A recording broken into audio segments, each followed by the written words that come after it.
Police round news आणि आताची बातमी जळगाव जिल्ह्यातून समोर येत आहे।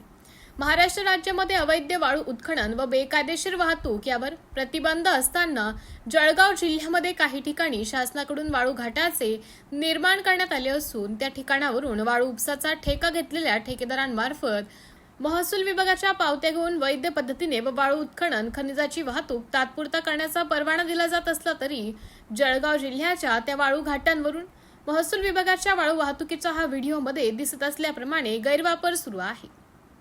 महसूल विभागाकडून ठेकेदारास पुरवण्यात आलेली रॉयल्टी पावती वाळू तस्कराच्या दुनियेमध्ये महसूल विभागामार्फत पुरवण्यात आलेल्या रॉयल्टी पावतीने मॅजिक पावती म्हणून ओळख निर्माण केली आहे।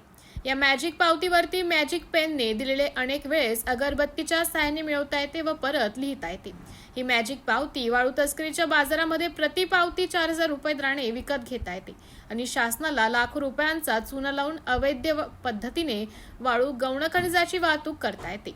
मॅजिक पावतीचा फायदा संबंधित पोलीस स्टेशन व महसूल विभागाने स्वरूपानं आर्थिक फायदा सुरू आहे। या मॅजिक पावतीला आळा कोण घालणार असा ज्वलंत प्रश्न निर्माण झाला आहे। पोलीस राऊंड न्यूज साठी उपसंपादक योगेश नाथ यांचा रिपोर्ट, जळगाव।